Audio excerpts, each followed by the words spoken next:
কর্তৃত্ব কার? পশ্চিমা সভ্যতা বলবে কর্তৃত্ব মানুষ, মানুষের কর্তৃত্ব। সবার উপর মানুষ সত্য, তাহার উপর নাই। মাপকাঠি কি? মানুষের বিচার বুদ্ধি, মানবীয় তত্ত্ব, মানবীয় ব্যবস্থা। অনুসরণীয় কে? অনুসরণীয় মানুষ। কোন মানুষ? সেখানে মতপার্থক্য হতে পারে। কেউ বলবে গ্রিসের ফিলোসফাররা, কেউ বলবে মধ্যযুগের পলিম্যাথরা, নিউটন বা লিওনার্দো দা ভিঞ্চি এই টাইপের লোকেরা, কেউ বলবে বিজ্ঞানীরা, আইনস্টাইন বা এই টাইপের কেউ, অথবা কেউ বলবে এখন কি বল সেলিব্রিটিরা, ইনফ্লুয়েন্সাররা, যাত্রাপাড়ার ভাড়রা, নর্তকীরা, রাইট, বাইজিরা, এরা হলো এখন অনুসরণীয়। বাট মানুষ, প্রতিটা জায়গায় মানুষ, সবার উপর মানুষ সত্য, তাহার উপর না। এটা হিউম্যানিজমের কথা। আমাদের সিস্টেম, বর্তমান বিশ্ব চলে কিসের উপরে? সেকুলার হিউম্যানিজমের উপরে। আর এখানে ইসলাম কি বলো? মাপটা ঠিকই, আল ফুরকান, কর্তৃত্ব কার? আল্লাহু আকবার। সবকিছুর উপরে আল্লাহ কর্তৃত্ব, সবকিছুর ঊর্ধ্বে আল্লাহ। অনুসরণীয় দৃষ্টান্তকে রাসূলুল্লাহ সাল্লাল্লাহু আলাইহি ওয়াসাল্লাম। কেন? কারণ তিনি আল্লাহ প্রেরিত পুরুষ।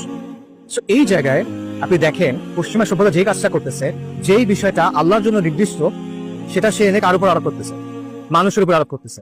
যে জিনিসটা আল্লাহর জন্য নির্দিষ্ট সেটা যখন অন্য কারোর উপর আরোপ করা হয়, এটাকে আমরা ইসলামে কি বলি? তার মানে পশ্চিমা সভ্যতার সাথে আমাদের দ্বন্দ্ব আছে কিনা? অবশ্যই আছে। এটা আকাইদি দ্বন্দ্ব, আর এটা নতুন কোনো দ্বন্দ্ব না। এটা মানব ইতিহাসের শুরু থেকে চলা দ্বন্দ্ব।